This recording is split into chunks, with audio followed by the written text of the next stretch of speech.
தெய்வம் படிதாண்டி வருமே. அனைவருக்கும் வணக்கம். சொல்லாயுதம் நிகழ்ச்சியில் உங்களை சந்திப்பதில் எனக்கு மிகுந்த மகிழ்ச்சி.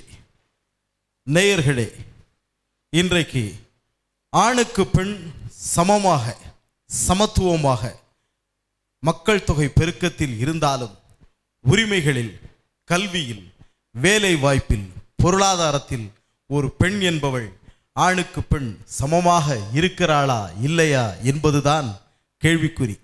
மனித சமூகம் தோன்றிய நாள் தொட்டு 18 நூற்றாண்டுகள் வரையிலும் உலகம் முழுவதும் ஆணும் பெண்ணும் வாழ்ந்திருந்தாலும் ஆண் ஆதிக்க சிந்தனையோடு ஒரு ஆணாதிக்க சமுதாயத்தை உருவாக்கி பெண் என்பவள் அடிமையாகத்தான் வைக்கப்பட்டிருக்கிறாள் என்பதை வரலாற்றின் நீண்ட நெடிய பக்கங்களிலே பார்த்து கொண்டிருக்கிறோம். தாய்வழி சமூகமாக தோன்றிய இந்த சமூகத்திலே ஆணாதிக்க சிந்தனைகள் வலுத்ததனுடைய விளைவு இந்த சமூகம் தந்தை வழி சமூகமாக மாறிவிட்டது என்று மானுடவியல் ஆய்வாளர்கள் கூறிக்கொண்டிருக்கிறார்கள். பெண் என்று சொன்னால் அவளுக்கு கல்வி கற்பதற்கு உரிமை கிடையாது, வேலைக்கு செல்வதற்கு உரிமை கிடையாது, பொருள் ஈட்டுவதற்கு உரிமை கிடையாது, குடும்பத்தை சமூகத்தை தலைவியாக நின்று வழி நடத்துவதற்கு உரிமை கிடையாது, தேர்தலிலே வாக்களிக்க கூட உரிமை கிடையாது. பிறகு எப்படி அவள் அரசியல் அதிகாரத்தை கைப்பற்ற முடியும்? இப்படி எந்த உரிமையும் இல்லாமல் தான் 18-19 நூற்றாண்டுகள் வரையிலும் இந்த பூமியிலே பெண் என்பவள் வாழ்ந்திருக்கிறாள். அதற்கு பிறகு மறுமலர்ச்சி சிந்தனைகள் ஏற்படுத்திய தாக்கங்கள், அதற்கு பிறகு ஏற்பட்ட புரட்சிகரமான சிந்தனைகள், அதற்கு பிறகு ஏற்பட்ட தொழில் வளர்ச்சி, அதற்கு பிறகு ஏற்பட்ட தகவல் தொடர்பு ஊடக வளர்ச்சி, இவைகள்தான் கொஞ்சம் கொஞ்சமாக பெண்ணுரிமை சிந்தனைகளை உலகம் முழுவதும் பரப்பியது. அந்த பெண்ணுரிமை சிந்தனைகள் பரவியதன் விளைவு ஒரு நூற்றாண்டு காலமாக, கடந்த ஒரு நூற்றாண்டு காலமாக பெண் பாடசாலைக்கு செல்ல ஆரம்பித்தாள், பாட புத்தகங்களை புரட்ட ஆரம்பித்தாள், கல்வியில் பட்டதாரியானாள், வேலை வாய்ப்பிலே முதலிடத்திற்கு வர ஆரம்பித்தாள். இப்படி கொஞ்சம் கொஞ்சமாக உரிமை பெண்ணுக்கு கிடைத்திருந்தாலும் பெண் என்பவள் பெற்ற உரிமையை இன்றைக்கு பேணி பாதுகாக்கிறாளா அல்லது கொடுக்கப்பட்ட உரிமைகள் எல்லாம் வீணடிக்கப்பட்டதா? இதை பற்றிய 2 கருத்துக்கள் இன்றைக்கும் சமூகத்திலே நிலவி கொண்டிருக்கிறது.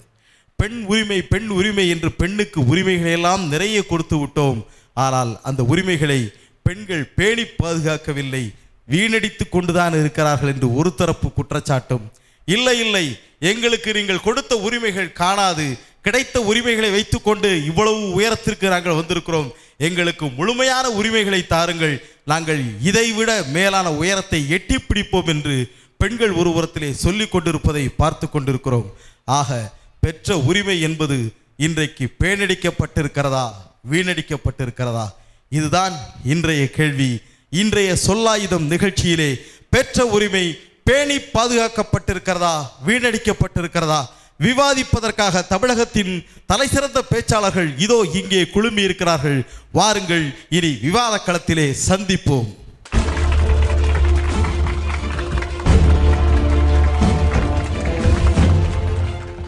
என்னோட பேச்சு திறமைக்கு இந்த மேடை சாட்சி. என்னோட எழுத்து திறமைக்கு நான் வெள்ளி நாணயம் பரிசு வாங்கியிருக்கேன். அந்த கவிதையை மங்கை சாய்ஸ்னு ஒண்ணுல வந்துச்சு. அந்த கவிதையை இப்போ உங்களுக்கு படிச்சு காட்டுறேன். சரி.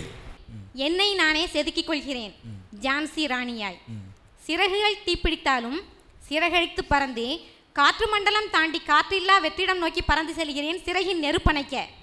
பாரதி கண்ட புதுமை பெண்ணாய், பண்பாடுகளை மதிக்கும் பாரத பெண்ணாய், என்னை நானே செதுக்கிக் கொள்கிறேன் எழுதுனேன் சார். அது ஏன் அந்த கடைசி வரி எழுதினோம்னா, நான் முதல் வரியோட விட்டுருந்தேன்னு வச்சுக்கோங்க, இப்போ இவ்வளோ புல்லா பிள்ளையா இருக்க ஜான்சி ராணியா போலுக்கு இவா எங்க சிறவோட நெருப்படைக்கிறதுக்கு எங்க போறானா, விண்வெளிக்கு போறானா இவா அப்படின்னு சொல்லுவாளுங்க. அதனால அடுத்தால 2 வரி எழுதுனேன். பாரதி என்ற புதுமை பெண்ணாய், பண்பாடுகளை மதிக்கும் பாரத பெண்ணாய், என்னை நானே செதுக்கிக் கொள்கிறேன் எழுதுனேன். வெள்ளி நாணயம் பிரைஸ் கிடைச்சது மங்கையர் சாய்ஸ்ங்கிற ஒரு இதில். இப்போ எங்களுக்கு எழுத்துரிமை இருக்குது, பேச்சுரிமைக்கு இந்த மேடை சாட்சி சொல்லிட்டேன். கல்வி உரிமை, வேலைவாய்ப்பு எல்லாத்துலேயுமே எங்களுக்கு உரிமைகள் இருக்கத்தான் செய்யுது. அப்புறம் பாருங்க, இப்போ ஒவ்வொரு துறையிலையுமே எடுத்துக்கிட்டீங்கன்னா பெண்கள் எல்லா வகையிலுமே சாதனை சொல்றாங்க. இதுக்கு முன்னால கோலு வச்சு கொண்டக்கல்ல அவிச்ச பெண்கள் அன்னைக்கு பழு தூக்கி தங்க பதக்கம் வாங்கிக்கிட்டு இருக்காங்க சார். உண்மை உண்மை உண்மை. சிறுநங்கை பெருநங்கை என்று இல்லை, இன்னைக்கு திருநங்கைகள் கூட அத்தனை உரிமைகளும் கிடைச்சிருக்கு இந்த சமுதாயத்தில். அதை நாங்கள் ஒழுங்காக தான் பயன்படுத்திக்கிட்டு இருக்கோம். அதுக்கு நானே ஒரு சாட்சி. 85ல் எங்கள் அப்பா எனக்கு கல்வி உரிமை கொடுத்துட்டாங்க. எங்கள் அப்பா டிரைவராக இருந்தாங்க. பேர் 10 எழுத்து, பேரை விட ஒரு எழுத்து கூட படிக்கணும்னு BA MA DMO BGDCA DFHO முடிச்சிட்டு ABCDல உள்ள அத்தனை எழுத்துலயும் அவங்க பட்டம் வாங்கியிருக்காங்க. Typewriting, Hindi, driving licence, 4 wheeler licence 15 இயர்ஸாக இருக்கு. இந்த அத்தனை உரிமைகளையும் எங்கள் அப்பா எனக்கு கொடுத்துருக்காரு. அதுக்கப்புறம் 95க்கு அப்புறம் வந்த கணவர், அவருக்கு இந்த மேடையில் மிகப்பெரிய நன்றியை சொல்கிறேன். ஹேண்ட்ஸ் அப், கண்டிப்பாக சல்யூட், பிக் சல்யூட். கண்டிப்பாக உங்கள் அரங்கமே அவருடைய கணவருக்கு ஒரு உற்சாகமான ஒரு கரவொலியை கொடுத்துருவோம். ஏன்னா எனக்கு அத்தனை, உங்கள் அப்பா உனக்கு கல்வி உரிமை கொடுத்துருக்காங்க, நீ வேணா வேலைக்கு போகிறதா இருந்தால் போன்னு சொல்லி போனேன். வீரநல்லூர் ஸ்கூலில், சென்ட் ஜான் ஸ்கூலில் ஒர்க் பண்ணேன். அது எல்லா ஸ்கூல்லையுமே இப்போ லீவ் பிளேஸில் என்னை கூப்பிடுவாங்க. எங்கள் ஊரில் உள்ள ஒரு ஸ்கூலில் வந்து அல்லமீன் இப்போ தான் ஆரம்பிச்சிருக்காங்க, அதில் கரஸ்பாண்டாக இருங்கன்னு சொன்னாங்க. எங்கள் பாப்பாக்காக நான் சென்னையில் இருக்கிறதுனால அந்த பொறுப்பை நான் ஏற்றுக்கொள்ள முடியாத ஒரு சூழ்நிலையில் இருக்கேன். எதுக்குனாலும் எல்லா உரிமைகளையும் கொடுத்து வச்சிருக்க கணவனுக்கு அவருக்கு கீழ்ப்படித மனைவியாக இருக்கணும்னு நான் வந்து என்னோட ஆயுள் வரைச்சி நினைக்கிறேன். அது ஒரு பாயிண்ட். ரெண்டாவது என்னன்னா, அவங்க எல்லா உரிமையும் எனக்கு கொடுத்துட்டாங்க. என்ன உரிமைனா, அந்த பேச்சுரிமையை கொடுத்துருக்காங்க, எழுத்துரிமை, பத்திரிகை துறையில என்ன வேணாலும் எழுதுன்னு சொல்லியிருக்காரு. கவிதையிலிருந்து கதை, கட்டுரை, கவிதை எல்லாம் வந்துகிட்டு இருக்கு பத்திரிகையில. எனக்கு வந்து எழுத்துரிமை இருக்கு, பேச்சுரிமை இருக்கு, சொத்துரிமை என் பேர்ல வாங்கி போடுறாரு. ஃப்ரெண்டு ஒரு ஆள் சொன்னாராம், பொண்டாட்டி பேர்ல சொத்தை வாங்கி போடுறா, நடுத்தரில் விட்றக்கூடாதுடா அப்படின்னு. விளையாட்டாக தான் சொல்லியிருக்காரு, நான் வீணையும் சொல்லலை, சொல்லிட்டாராம். அப்போ எங்கள் வீட்டுக்காரர் சொன்னாராம், என் மனைவி அப்படிப்பட்டவள் இல்லை, எங்கே சுற்றி எங்கே போயிட்டு வந்தாலும் சரிதான், அவள் எனக்கு பணிந்தவள் தான். ஏன்னா அவளை பற்றி எனக்கு தெரிய போய் தான் அவளுக்கு இத்தனை உரிமைகள் கொடுத்துருக்கேன். நீங்கள் கொடுத்துருக்க உரிமைகளை நாங்கள் பேணி காப்பாற்றி கொண்டு தான் சார் இருக்கோம். ஒன்று மட்டும் சொல்கிறேன், அதாவது இங்கிலாந்தில் உள்ள படிப்பு வேணும்னு கேட்கான். இங்கிலாந்து படிப்பு, அமெரிக்க சம்பளம், சீன உணவு, ஜப்பான் பொருட்கள் வேணும்னு கேட்கவே இந்திய பெண் தான் வேணும்னு கேட்கான். ஏன் கேட்கான்? கண்டிப்பாக ஏன்னா தெரியும் நம் நாட்டு பெண்கள் நம்மளுக்கு கீழ்ப்படிந்தவர்களாக இருப்பாங்க, அவங்களுக்கு தெரியும். பாரம்பரியம் பழமை இல்லைங்க, நம்மளுடைய பாரம்பரியம் பழமை அல்ல, நம்மளுடைய பண்பாடுகள் பழமை அல்ல. அந்த பண்பாடுகள் அனைத்துமே பாரம்பரியம்தான். அதை நாங்கள் பேணி காப்பாற்றிக்கிட்டு தான் இருக்கோம் இன்றைய வரைக்கும்.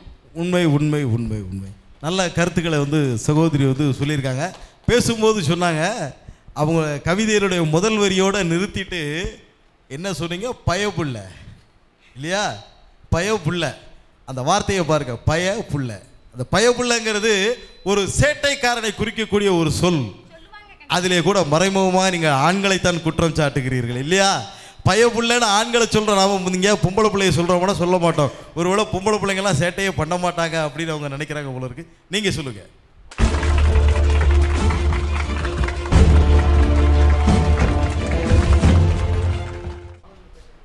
தீதும் நன்றும் பிறத்தரவாரா, அந்த கருத்தை பொறுத்தவரை தான், உண்மைதான் அது. ஏன்னா சகோதரி பேசல சொன்னாங்க, எல்லா உரிமைகளும் கொடுத்துருக்கோம், ஆனால் முழுமையாக பயன்படுத்துறதில்ல. ஆதாம் ஏவாள் ஆரம்பித்து தொடர்ச்சியாக இருந்துட்டு இருக்கு. ஆமாம், கல்வி தகுதியில் ஆகட்டும், இடஒதுக்கீடு ஆகட்டும், எல்லாத்துலேயும் பெண்கள் முன்னுரிமை கொடுத்துருக்கோம். ஆனால் அவங்க படிப்பில் ஆகட்டும், படிக்கிறது ஒன்று, பார்க்குற வேலை ஒன்றா இருக்குது. குடும்பத்தில் கருவறை பெண்ணுக்கு மட்டும்தான் சொந்தம். ஆமாம், நாங்கள் சகோதரியாக ஒரு தாரமாக இருந்து ஆண்மகனை வழி நடத்துறத முழு பங்கு முழு உரிமை அவங்களுக்கு தான் இருக்குது. ஆனால் யாரும் முழுமையாக செய்கிறதில்ல, அதுதான் உண்மை. சரி, பெண்ணுக்கு கருவறை என்பது சொந்தம் என்று சொன்னீர்கள். கருவறையோடு சேர்த்து அடுப்பங்கரையும் இன்று வரையிலும் பெண்களுக்கு தான் சொந்தமாக இருந்து கொண்டிருக்கிறது. அதுதான் சோகம். கவிஞர் வைரமுத்து அழகாக சொல்வாரே, கட்டிலறைக்கும் சமையலறைக்கும் இடையே ரன்கள் எடுத்தே ரணமாகி போனாள் என்று பெண்ணை பற்றி சொல்கிற பொழுது கவிஞன் வைரமுத்து அழகாக சொல்வான்.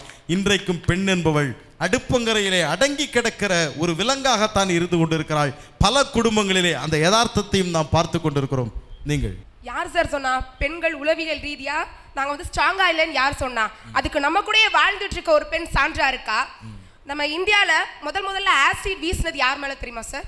ஹசீனா அப்படிங்கிற ஒரு பொண்ணு பெங்களூர்ல தன் உடல் உறுப்புகள் எல்லாத்தையுமே அந்த ஆசிடுக்கு சிதைவு கொடுத்துட்டு தன் 2 கண்களையும் இழந்துட்டு தன்னை மாதிரியான பெண்களுக்காக போராடிட்டு இருக்காங்களே, இவங்களுக்கு உளவியல் ரீதியா அவங்க வந்து ஸ்ட்ராங்கா இல்லைன்னு நீங்க சொல்ல முடியுமா? யார் சார் சொன்னா? எல்லா விஷயங்களுமே பெண்கள் ஸ்ட்ராங்கா தான் இருக்கும். முண்டாஸ் பாரதியின் படியில் வந்த முந்தானை பெண்கள் நாங்கள் என்றும் தோற்று போக மாட்டோம். எங்கள் உரிமைகளை நாங்கள் பேணி காத்து கொண்டுதான் இருக்கிறோம். அவங்க சொன்ன மாதிரி தான் 30 வருஷமா எங்க அம்மா வந்து டீச்சிங் ஃபீல்ட்ல சக்சஸ்ஃபுல் டீச்சரா இருந்து பல நல்ல மாணவர்கள் இந்த உருவாக்கி கொடுத்துருக்காங்க இந்த சமூகத்திற்கு. அதற்கு காரணமா இருந்தது எங்க அம்மாவோட அம்மா. ஏன்னா எங்க அம்மாவுக்கு அப்பா கிடையாது, அம்மா சின்ன பிள்ளையா இருக்கும் போதே இறந்து போயிட்டாங்க. ஆனா தான் படிக்கல, தன் பிள்ளையாவது படிச்சு இந்த சமூகத்துல நல்ல மேன்மை வரணுங்கிறதுக்காண்டி எங்க அம்மாவை படிக்க வச்சாங்க. எங்க அம்மா கஷ்டப்பட்டு படிச்சாங்க. டீச்சிங் ஃபீல்டில் 30 வருஷமா சக்ஸஸ்ஃபுல்லாக டீச்சராக இருந்து பல நல்ல மாணவர்களை உருவாக்கிட்டு இருக்காங்க. எங்கள் அம்மாவோட ஸ்டூடெண்ட்ஸ்லாம் எங்கள் அம்மாவை மிஸ் டீச்சர்னு கூப்பிட்டதே கிடையாது. அம்மாங்கிற வார்த்தைக்கு மறுவார்த்தை கூப்பிட மாட்டாங்க. அப்படி ஒரு பெண் தான். இப்படிப்பட்ட பெண்கள் தான் சமூகத்தில் பல பேர் இருந்துட்டு இருக்காங்க. ஆனால் ஆணாதிக்கத்தால் இப்படிப்பட்ட பெண்கள் வெளி உலகத்திற்கு வர முடியவில்லை. வெறும் பெண்களை காமப்பொருளாக மட்டுமே பார்க்குற ஆண் சமூகம் தான் இன்று அதிகமாக இருக்கு. ஆனால் பெண்ணுக்குள்ளும் பல கற்பனைகள் இருக்குது. அவளையும் வெளி உலகத்திற்கு கொண்டு வர வேண்டும் என்று நினைக்கின்ற ஆட்கள் சில பேர் தான். எல்லா ஆண்களும் அப்படி மாற வேண்டும் என்று தான் நான் விரும்புகிறேன். பெண் என்பவள் காமம் கழிக்கும் கலையங்கள் எச்சில் துப்பும் கிண்ணங்களாகத்தான் இன்றைக்கு பார்க்கப்பட்டிருக்கிறாள் என்ற ஒரு குற்றச்சாட்டை சொல்லியிருக்கிறார். அவரது தாயாரை பற்றி மிகுந்த பெருமிதத்தோடு சொல்கிறார். என் தாயார் இன்றைக்கு ஆசிரியையாக இருக்கிறார். அவரை பார்த்து மிஸ் டீச்சர் என்று அழைப்பதில்லை, அம்மா என்றுதான் மாணவிகள் அழைக்கிறார் என்று சொன்னார். அதுதான் பெண்களுக்குரிய சிறப்பு. அதனால் தான் நமது தமிழக அரசாங்கம் கல்வி நிலையங்களிலே பெண்களைத்தான் அதிக அளவு ஆசிரியர்களாக நியமிக்க வேண்டும். அதிலும் துவக்க கல்வி நடுநிலை பள்ளிக்கூடங்களிலே பெண்களைத்தான் அதிக அளவில் ஆசிரியர்களாக நியமிக்க வேண்டும் என்று கொண்டு வந்திருக்கிறார்கள். இந்த இடத்துல அவர் மற்றொரு செய்தியை கூட சொன்னார். என்னுடைய தாயார் இன்றைக்கு ஆசிரியராக இருக்கிறார் என்று சொன்னால் அதற்கு காரணம் அவர்களுடைய தாயார் என்று தன்னுடைய பாட்டியை நினைவு கூர்ந்தார். தான் படிக்காவிட்டாலும் தனது மகள் படிக்க வேண்டும் என்று அவரது பாட்டி ஆசைப்பட்டிருக்கிறார். கல்வி இல்லாத பெண்கள் கலர் நிலம் போல என்று சொல்வார்கள். ஒரு பெண்ணுக்கும் ஆணுக்கும் கல்வி கொடுப்பதிலே இருக்கக்கூடிய வித்தியாசம் அதுதான். ஒரு ஆணுக்கு கொடுக்கப்படக்கூடிய கல்வி என்பது அவனோடு நின்று போகிறது. ஒரு பெண்ணுக்கு வழங்கக்கூடிய கல்வி என்பது ஒரு தலைமுறைக்கே கொடுக்கக்கூடிய கல்வியாக இருக்கிறது. அதுதான் பெண்கள் கல்வியிலே சிறந்து விளங்க வேண்டும் என்று ஒவ்வொருவரும் எதிர்பார்த்தார்கள்.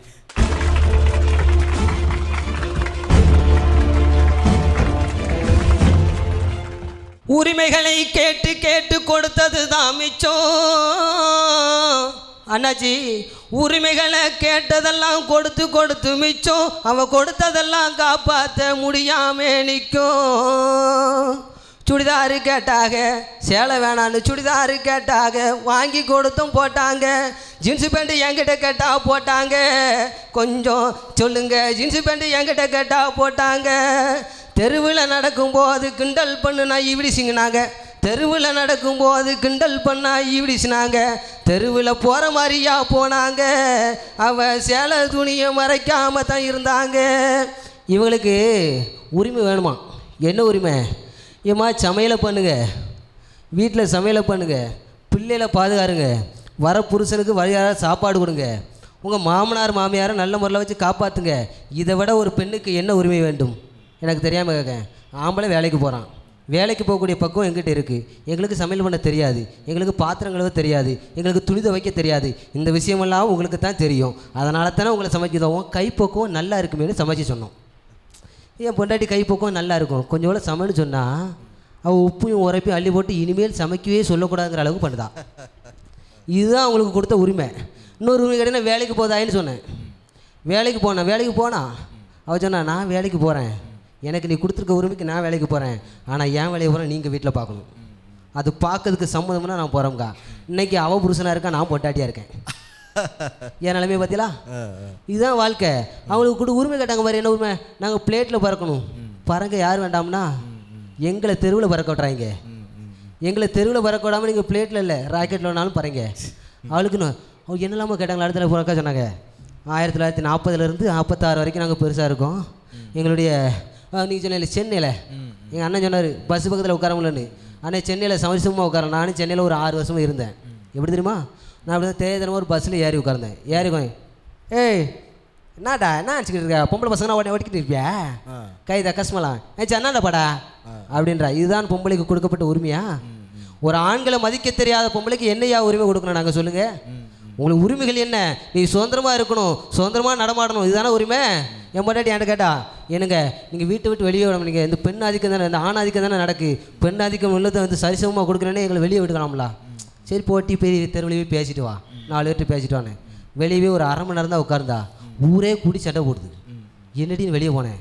அங்கே பார்க்குறா, உங்களுக்கு ஒரு விஷயம் தெரியுமா? பக்கத்தில் இருக்க பிள்ளைகிட்ட, உங்களுக்கு ஒரு விஷயம் தெரியுமா? நம்ம முத்துச்சாமி பொண்டாட்டி, நான் முத்துச்சாமி பொண்டாட்டி. ஆவா ராமசாமி போயிடுச்சு. இது அடுத்தவனுடைய கதை பேசுறது தான் உங்களுக்கு உரிமை கொடுத்தோமா? தன் பிள்ளைக்கு நீ சேவை செஞ்சிருக்கியா? இது வரைக்கும் தான் பிள்ளையை வீட்டில் வச்சு தொட்டில் போட்டு தாளாட்டி வச்சிருக்கியா? ஒரு தாயுடைய சேலை தான் அந்த குழந்தையை பாராட்டி வளர்க்கணும். அந்த தாயுடைய சேலை, குழந்தை தாய் இல்லைன்னா குழந்தை நம்ம தாய் மடியில் படுத்துறதுக்கு அர்த்தம் தான் அந்த தாயோட சேலை. அதில் தான் தொட்டில் கட்டி போடணும். இன்றைக்கி நீ பிளாஸ்டிக் டப்பாவில் போட்டு போறியே, அது பிறந்து வளர்ந்த உடனே பிள்ளைகிட்ட கேட்கேன், ஏமா உனக்கு தாயை பிடிக்குமா இல்லை அப்பாவை பிடிக்குமாண்ணே? ரெண்டு பேரையும் பிடிக்காது, ஃபேன்சி ஸ்டோர்காரனை தான் எனக்கு பிடிக்கும்ண்ணா. ஏன்னா அதனுடைய பாசம் பிளாஸ்டிக்கில் தான் இருக்குது. நீ பொம்மையும் காரையும் வாங்கி கொடுத்து தான் பாசத்தை ஊட்டி வளர்த்துருக்க. என்னைக்காவது தாய் பாசத்தை ஊட்டி வளர்த்துருக்கேளா? அந்த தாய் பாசத்தை விட மிஞ்சின பாசம் உங்களுக்கு என்னமா சுதந்திரம் வேணும்? உங்களுக்கு சுதந்திரமே ஒரு பெற்ற பிள்ளையை பேணி காக்கக்கூடிய அளவுக்கு நாங்கள் சுதந்திரம் கொடுத்துருக்கோமே. இந்த சுதந்திரத்தை உங்களால் காப்பாற்ற முடியல. இதைபடி நீங்கள் சுதந்திரமாக இருந்து நாங்கள் சுதந்திரத்தை காப்பாற்ற எந்த விதத்தில் காப்பாற்றுங்க? எங்களை மாதிரி இளைஞர்களை தெருவில் விட்டு தாங்க நீங்கள் காப்பாற்றிருக்கீங்க. நான் உங்களுக்கு ரீசார்ஜ் பண்ணி நாங்கள் ஃபெயிலியர் ஆகியே கிடக்கும். உண்மை. இவர் சொல்வது போலவும் சில பெண்கள் இருக்கிறார்கள் என்பதுதான் வேதனையான ஒரு விஷயம். ஒரு பெண் என்பவள் தன்னுடைய குழந்தையை பேணி பாதுகாக்க வேண்டும். அதை விட்டுவிட்டு சில பெண்கள் இன்றைக்கு நாகரிகமான மோதத்திலே சென்று கொண்டிருக்கிறார்களே என்று அருமையாக சொன்னார். ஒரு குழந்தை என்பவள் தன்னுடைய குழந்தையை தன்னுடைய சேலையிலே தொட்டில் கட்டி தூங்க வைக்க வேண்டும். அதுதானே அழகு என்று கேட்டார். அதுதான் உண்மை. கவிஞர் திருவுடையானுடைய ஒரு அழகான பாடல் உண்டு, நீங்கள் அறிந்திருக்க கூடும் என்று கருதுகிறேன். ஆத்தா உன் சேலை அந்த ஆகாயத்தை போல தொட்டில் கட்டி ஆட தூழி கட்டி தூங்க, அப்பனுக்கு தலை துவட்ட ஆத்துல மீன் பிடிக்க, ஆத்தா உன் சேலை வேண்டும் என்று உருகி உருகி பாடுவாரே. அந்த தாய் சேலையிலே இருக்கக்கூடிய மனம் நாம் மண்ணுக்குள் போய் அடங்குகிற வரை நம் சுவாசிகளிலே நின்றும். அதுதான் ஒரு தாய் கட்டுகிற சேலையினுடைய சிறப்பு. அந்த சேலையிலே இன்றைக்கு தொட்டில்கள் இல்லையே, பிளாஸ்டிக் தொட்டில்களிலே தூங்க வைக்கிறார்களே என்று வேதனையை சொன்னார். இது எப்படி சொல்லுங்கள் நீங்கள்?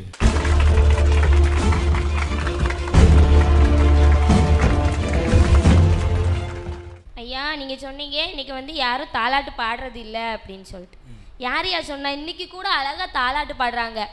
மூச்சுப்பட்டா நோகு முன்னு மூச்சடக்கி முத்தமிட்டேன், நிழலுப்பட்டா நோகு முன்னு நிலவடங்க முத்தமிட்டேன், தூங்காமணி விளக்கே தூங்காம தூங்கு கண்ணே, ஆசைகள் விளக்கே அசையாம தூங்கு கண்ணே, ஆராரோ ஆரிரரோ அம்புலிக்கு நீரிவரோ.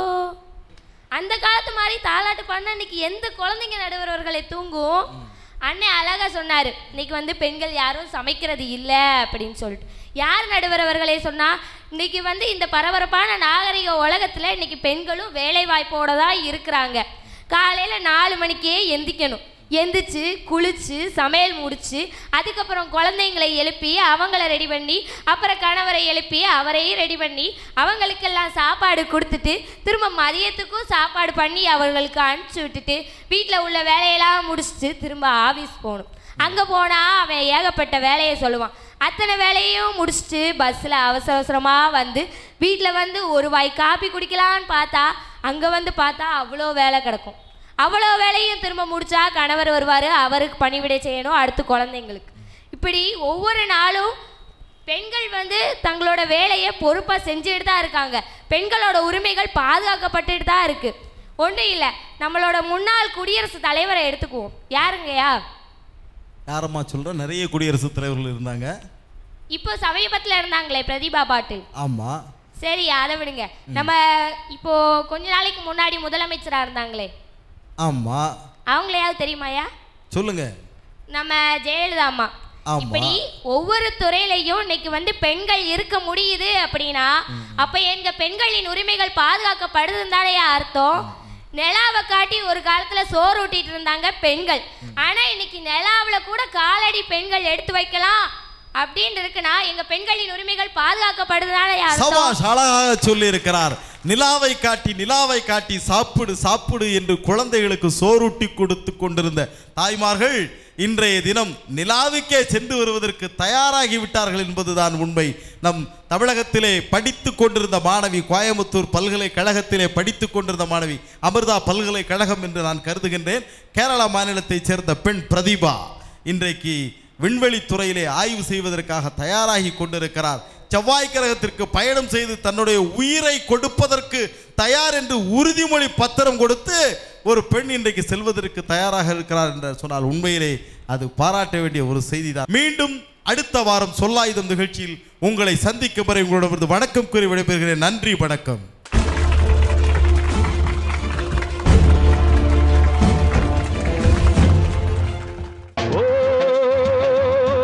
ஒரு தெய்வம் படிதாண்டி வருமே,